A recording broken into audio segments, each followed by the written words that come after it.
Welcome back to the Balancing Act podcast. I'm Andy Temte. On the Balancing Act, we talk to business leaders and industry experts to explore the balancing acts we play in our professional lives and learn about the events that put rocket boosters behind their career success. Today, we have Adam Malone joining us. Adam is a leadership consultant and a keynote speaker, also known as the Tenacious Operator. Adam is also the former vice president of global supply chain at Asurion. And so we're going to be focusing our attention on leadership, operations, and supply chain issues today. So from that perspective, welcome to the show, Adam. Thanks. Excited to be here. Looking forward to the conversation. Excellent. Well, before we get started, I ask all my guests this question. Please tell our listeners the elevator pitch version of your story. All right. So the elevator pitch is over about 20 years in the corporate world. I built a passion for great leadership and the value that can bring to teams of all sizes, 1 to thousands. And in that time, I spent time leading product operations, pricing work, price of insurance products, and spent most of this time at one company. In the last 7 years of that, I spent in the supply chain group, leading most of the functions over that time. And then my last role was leading the global supply chain operations team.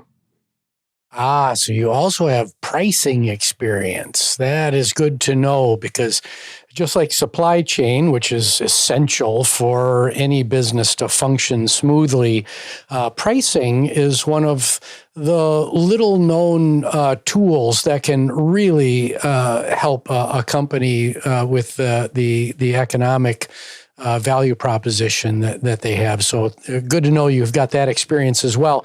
If you had to pick one event in your life that was a key accelerant for your career, what would that be? It's going to be a little surprising. I think it's going to be a text message. A text message, nice. A single text message. So I'll give you the backstory a little bit. I'd been at Asurion for 10 or 11 years at this point. The company was negotiating a contract with Apple. And as a part of that, the CEO gave me the contract to review, not as a legal person, not necessarily as a supply chain expert, because at that point I wasn't. I just really understood our business well. And so he just asked me to look at it and try to, catch anything that maybe they missed in like operations impacts and those sorts of things. Around that 8th page of the contract, there was this page that talked about escalations. And so if escalations happened, the top level escalation was our CEO, our SVP of supply chain, and then there was just a rather generic program manager TBD called out in there. It was 8:00 on a Friday morning, and I texted our SVP of supply chain, who I was pretty close friends with, and just asked her if they'd figure out who was going to do that job. And she said, "No, are you interested?" And I said, I don't know. All I know is that it's called program manager and it's cut out in this contract. 30 minutes later, I was on the phone with her. By the end of the day, I was having drinks with my VP and my VP, my SVP, and everyone had been involved. And I think 2 business days later, that was a Friday afternoon, Tuesday about lunch, I got an email that said dive in on Apple. And that was basically set the course for the next 7 years of the work I did. And it all started with, just a little text message that I didn't think would go anywhere when I sent it. Right. But you raised your hand you put yourself out there and you ultimately said yes after some thought. And so many people in industry and in business, they don't raise their hand. They don't put themselves out there. So thank you so much for sharing that inspiring story. Because sometimes those rocket booster moments, they're not elaborate. They're really, really simple. So let's start our conversation today with your tagline, the Tenacious Operator. Why have you chosen tenacity as the focal point of your leadership consultancy? And what specifically from your career experience led you to emphasize the skill of tenacity? Sure. So I emphasize tenacity because over the course of my career, as an individual and then as a leader, I kind of observed that most really successful people were successful because they were tenacious, resilient, had grit in what they did. That in every scenario, we're going to face adversity. Something's not going to go right. There's going to be an uphill slog at some point. And I had seen super high potential, high intellect, Ivy League types and that sort of thing who hit a brick wall and didn't know how to push through. And so I saw that in myself and in others and the teams I led and felt like tenacity is this characteristic that if we can embed in more of our teams and in our people, we have just such a greater chance of success and likelihood of, sometimes it's just survival is what we're looking for at different points in our business journey. As a point in my history when that became important, I mentioned that job I got in supply chain. So we had a fairly large relationship for us with Apple. For Apple, I don't think it was that big, but a couple $1 billion to spend. And because of that, I had to travel all over the world, especially to Cupertino, California, and Manila in the Philippines because of a site that we had there. On a Friday morning, really a Friday evening, I got home from 30 hours of travel. Didn't really feel great, kind of had a cold, had been coming home from Manila.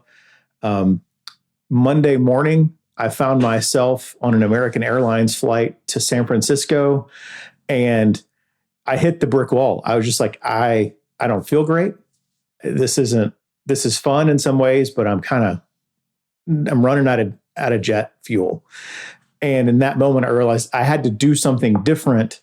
And that became not necessarily about my personal tenacity or resilience, but that I hadn't developed or cultivated that in a broad team. And that meant I was bearing a lot of that on myself. And so realizing and learning that as a leader, our own personal tenacity is super important, of course. But really, if we're going to accomplish significant good and significant change, we actually have to build that in the team that surrounds us. Otherwise, we're always going to be limited by how much we can achieve.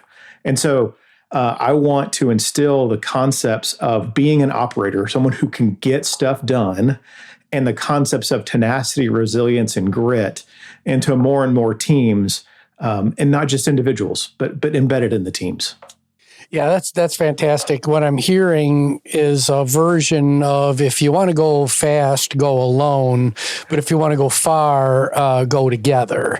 Exactly. And go together with a shared skill set and a diverse skill set, but some things you definitely want to share. And I agree that grit, tenacity, dedication is those are right up there in kind of those shared values. So let's take a little step back here. You spent the majority of your career in the field of supply chain. Please give our listeners a glimpse into what it means to be a vice president of supply chain in a major corporation. And as you're talking about that, what's one misconception that you've encountered when discussing the role of head of supply chain with others? Sure. I would say it's a pretty high stress world. There's always someone somewhere who has a factory that has broken down, or a truck that has broken down, or an ice storm in Louisville, or just name your issue. Once you move into a regional, then a national, then a global supply chain world, you've definitely gone into a situation where a whole lot of things have to happen just right to achieve what you're hoping for. And literally, it can be as little as a flat tire on an 18-wheeler between Atlanta and Nashville can, ruin days or weeks because of the impacts you can have. Right. And I think the misconception that lots of people have about supply chain is they just don't understand why it's called a chain.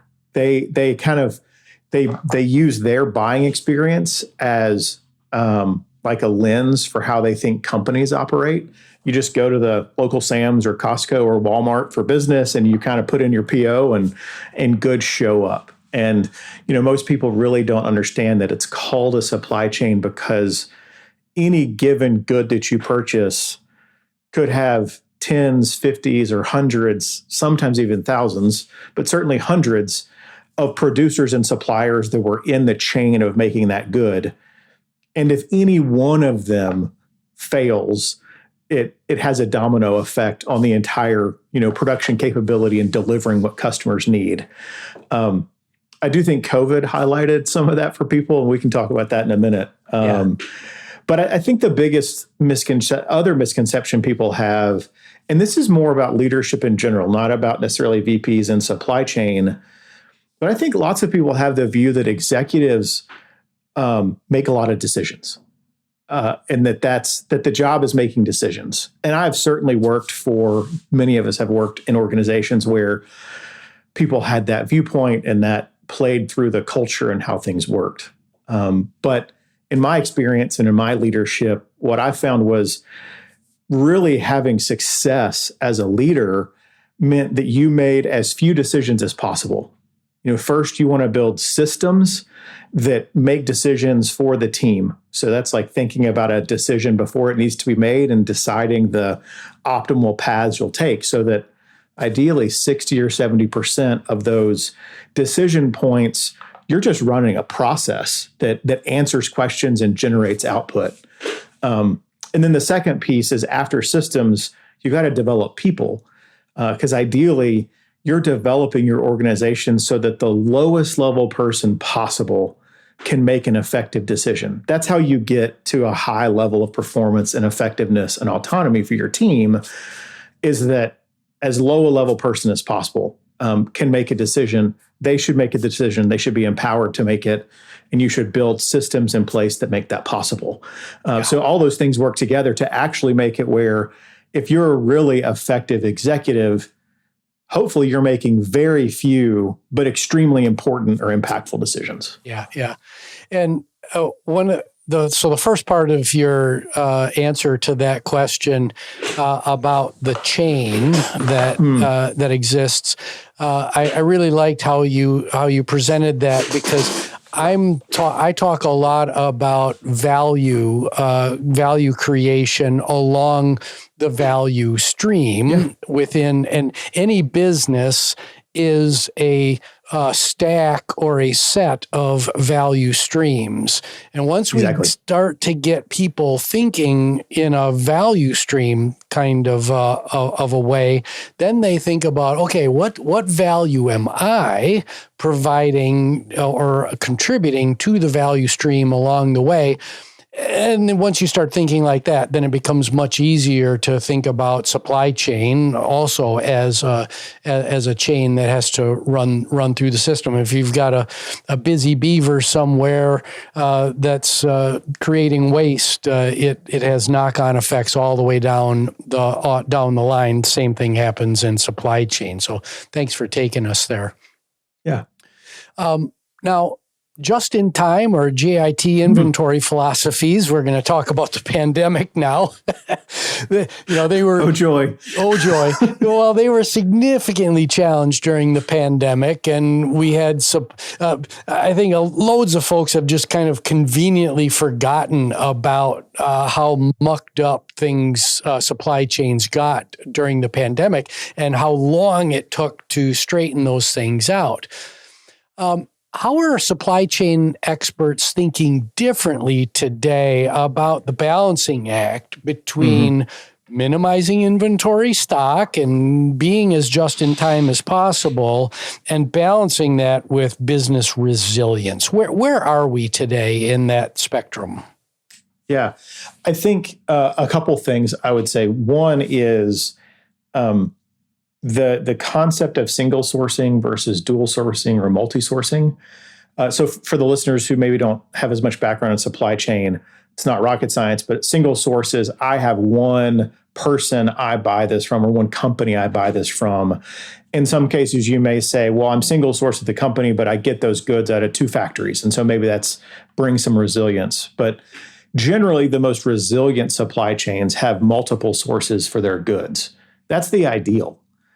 But the truth is, that's not actually super possible most of the time. It's possible for commodity goods. Frequently, it's possible for some low-level intellectual property goods that are potentially interchangeable. But frequently, there's not as much ability to multi-source for high intellectual property, high manufacturing goods. Like my experience is in the electronics world, right? So there's some issues there. But something the pandemic definitely highlighted is the number of companies that thought they were safe from a multi-sourcing perspective. And they realized, oh, I work with 3 or 4 different companies on this.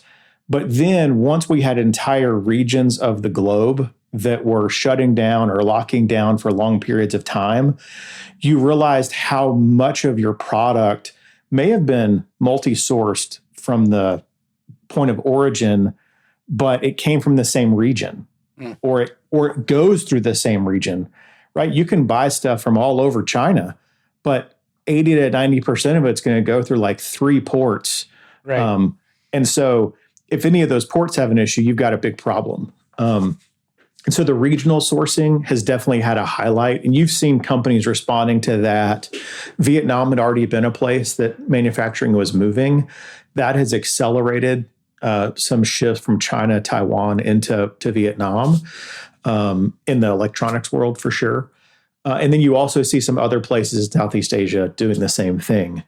But I think the hard thing for people to wrap their mind around is it is a terrible thing to have a stock out or a back order situation, but that's not actually what most businesses fear, because most businesses fear excess inventory much more than a stock out.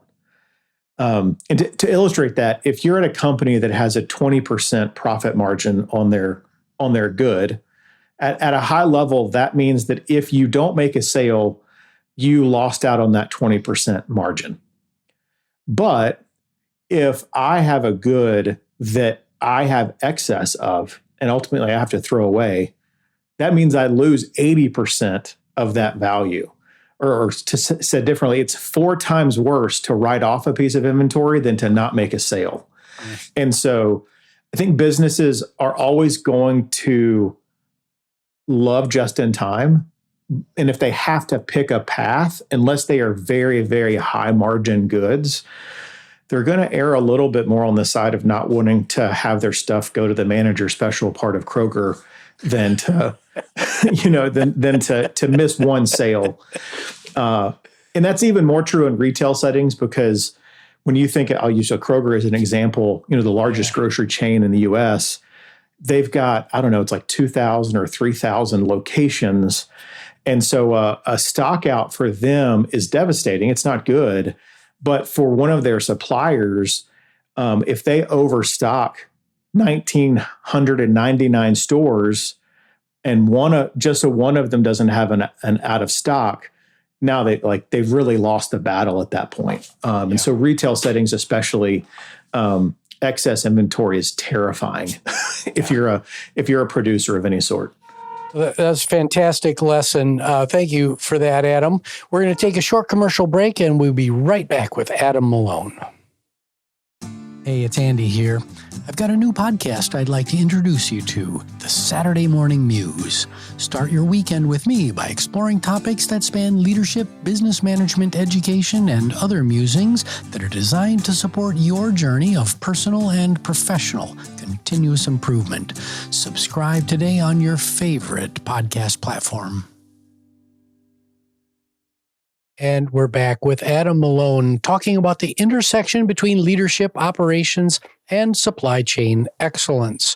Now, let's shift to your new role as a leadership consultant and a keynote speaker. I've got to imagine that you've encountered your fair share of that human skills stuff is just a bunch of BS. Let's just get the work done type of managers.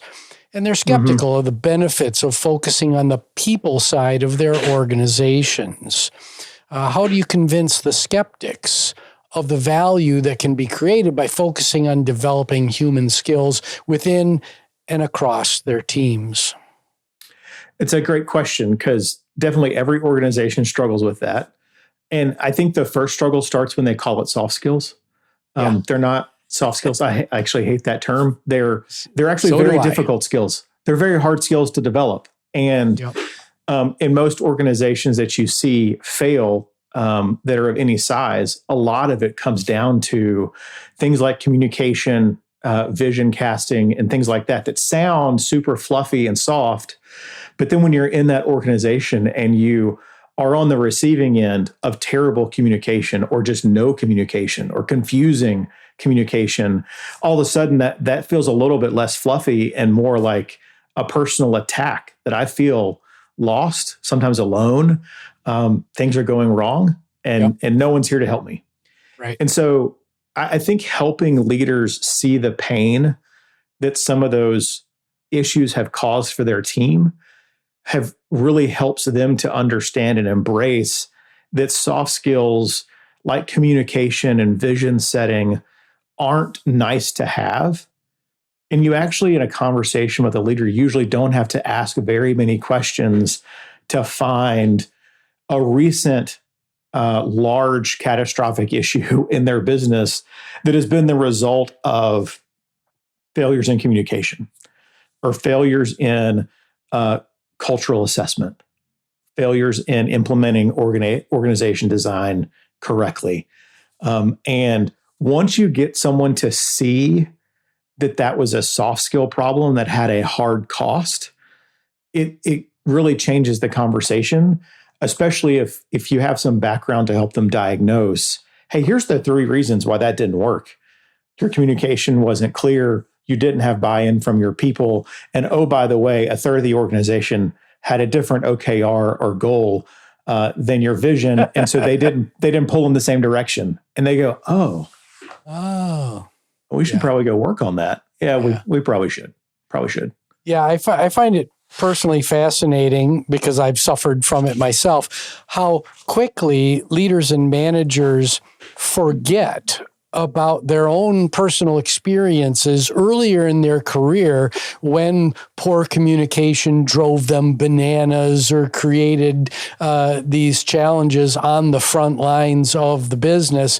And all of a sudden they get into a leadership role and those memories just, they seem to evaporate. Yeah. So thank you for bringing that up. Well, I had a leader one time in our HR team who he used to say that change is like a river, and that if you think of a company as a long line of people who need to cross the river, the CEO and the CHRO and the VPs, they're up at the front, but that line is as long as it can be. And what you often find is the executive team makes it to the other side of the river and they've crossed the river of change. They're in the promised land and they're ready to go. Right. And so they take off at a sprint. All the while, their people are left on the other side of that river, still trying to get work done that no one thought about. Well, how are we going to do this after we make this change? Oh, they'll figure it out, or it's not that big a deal. Right. And so then you end up with leaders who feel like the change has been made, and team members who are still on the other side and have no idea even how to cross that river of change, much less operate in that new land. Boy, that is a wonderful, wonderful metaphor. Thank you for sharing that. Now, the supply chain department typically reports up through either the chief operating officer or the chief financial officer in big organizations. As a result, if you're the leader of a supply chain team, you're almost always leading or influencing from the middle of the organization. Mm-hmm. So let's suppose you have your former self, the VP of supply chain for a large organization sitting in front of you right now, and they're struggling to drive organizational change from their vantage point, from the middle of the organization. Mm-hmm. What advice do you have for this leader to make an impact, to make a difference from the middle? Yeah. I love the saying, and it's often used in sales, but that you can have anything you want if you'll figure out how to help other people get the things that they want. And often what I see in leaders who are in the middle, and especially when they're trying to implement cultural changes or organization changes, is they heavily focus on what they want and what they believe the benefit will be from. And often they would benefit significantly if they would slow down just a little bit, Yep. and go seek out their peers and maybe their peers plus and find out what's keeping them awake at night. Hey, I'm interested in doing this. What do you think about that? How would your organization perceive that if we made that change? Does that cause you heartburn or consternation? And what I found is often those pre-wire conversations that really come before the decision is made potentially can make it where you can run super fast to implement something if you've already pre-sold it in and you've got everybody nodding their head. Oh yeah, our team will support that. Oh yeah, we're not going to stand in the way of that. That's going to benefit us. And so taking the time to find out what's keeping your peers awake at night, or what about your initiative gives them pause or concern, and then help them fix all of those issues before you move to make change. And so that way you come with an army of people that are like, we're ready to make this change. And you can say, I've sold it in across the org. Here's all the concerns that we had. Here's how they've all been solved. Let's go take this hill together. As opposed to often you end up with leaders who are charging up the hill saying like, come with me. And people are like, I don't know, they're shooting at me up there and it doesn't look great. And I've got some concerns. And you're like, well, I'm trying to run in this direction. I can't turn around and do that work now. You got to do that work first, because once you're charging up the hill, you can't turn around. It's not going to work. Yeah, and that critical support team that we need, well, they're still back in their tents doing whatever it is they're doing. And so I love how you're really punching the point that clarity, organizational clarity, not only comes from the top down, but also has to be established across the organization. Leaders from Department X really need to understand what the goals and aspirations are and what they're being measured against in their peers from a different department that's potentially going to be supporting them. So, yeah, I think often what we find is that people think that because something's good for the company, everyone's going to get in line. Yeah. And they don't necessarily recognize that if my leader yells at me every day for a metric, I'm going to care more about that metric than any other. Right. And so it doesn't necessarily matter to me that your initiative is going to benefit the company P&L by 10%. My boss isn't yelling at me about that. My boss yells at me about service level or whatever. And so I'm going to focus on that, even if it's not listed outright in my goals or something to go fix. What I get yelled at or where I have pain is where I'll focus. And so if you want to make change, find out what causes people pain or makes them nervous and solve that for them. And then you can have whatever you want. You just got to take that time first. Yeah, incentives can be written down and be clear. They can be pecuniary, meaning monetary. Mm-hmm. They can also be non-monetary, and they can be unspoken. So, yeah, thank you for that. Moving on, let's get back to your tagline and the concept of tenacity. Thinking about the concept of tenacity, there have to be a whole set of sub-skills that are essential to hone before you can bring the concept of tenacity to life. Can you provide us two of those specific sub-skills that you ask people to work on as they're building the skill of tenacity? Sure. High level, I would say trust is basically the most important thing when it comes to a resilient and tenacious team.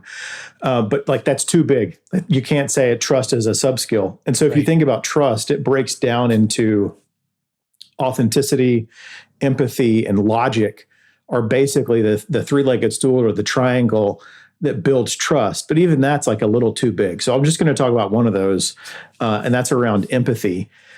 One sub-skill or just change that your listeners can maybe make to help develop empathy and then reinforce trust, which will help the team be more resilient, is to improve or increase how synchronous their conversations are and their communication is. So if you think about it as email is the least synchronous, it's the most asynchronous way to communicate. Then you've got, a chat tool, then text messaging, then a phone call, and then you've got a video call where we have, visual and vocal information. And you've got in person. Clearly, in person is always going to be the best. It's not reasonable. We can't always achieve that. But if you want to build and develop trust with your team, move from email to chat, or move from chat to text, or text to a phone call. Move up just one rung or two in that chain of synchronous communication, and it will drive empathy through the roof, and be so much better than just trying to send really, really good emails all the time. Yeah. Then the second I would say is become an information magnet, especially bad news. And so the sub-skill of being an information magnet is people want to bring you information. That means you don't punish them when they bring you information. You help them when they show up with bad news. You don't hurt them. And especially for your team, you protect them when they have bad news and let them work through it. And if you can do a lot of those little sub-skills together, you can become a magnet for bad news and information, and that'll help you get really ahead of problems, as opposed to your team thinking they need to have the problem fully understood and baked before they even let you know it happened. Right. That's how you end up with teams that reach really massive breaking points, and lots of hair on fire sort of situations. Yeah. Okay. So we're near time. I've got just sorry. Yeah, it's all right. We've got just a couple of lightning round questions for you really quick. If I asked you to define your purpose, why you exist, what is that? To help high performers become great leaders of resilient teams. Fantastic. Number 2, I give you access to a time machine. You can send a message to an earlier version of Adam Malone. What's the message, and what previous version of yourself do you choose to send it to? Yeah, it'd be me about 10 years ago. And so that's like a manager, senior manager leading a small team. And the message would be that people don't judge you for your intentions. They judge you by 2 things. That's your actions and their perceptions of them. And so it's good to have good intent. You should, but you really need to focus on how are your actions reinforcing that intent, and how are people perceiving you in that, because you got to manage their perceptions. Even if you have great intent, that doesn't mean that's what they perceive. Awesome. Number 3, we're all works in progress. What are you focused on right now in your personal journey of growth? I am focused on getting really comfortable with imperfection, and not seeking to make really massive change, but instead seeking to stack small wins every single day, and then hoping I can look back 6 months or a year from now and say, man, that really was massive change, but not delaying the change for perfection. Right. Excellent. Adam, where can people learn more about you? They can learn more about me on LinkedIn. I'm really active there. And then the best or fastest way people could get in touch with me, if they'll just text operator to 33777, operator to 33777. That'll get them access to my newsletter. And there's a couple giveaways and such that they'll get if they do that as well, to stay in touch with me. Awesome. You're the first guest to have a text message facility. So congratulations. I'm going to make a trend, Andy. Nice. Well, Adam, it's been an absolute pleasure having you on the show. Thank you so much for your contributions today. Thank you. It's been great. Excellent. Well, my name is Andy Temte. This is the Balancing Act podcast. You can find us on all the major streaming services, as well as out on YouTube. Please like, subscribe, rate, and most importantly, share this public good with your friend. Our show is produced by Nicholas Temte. We'll see you next time on the Balancing Act.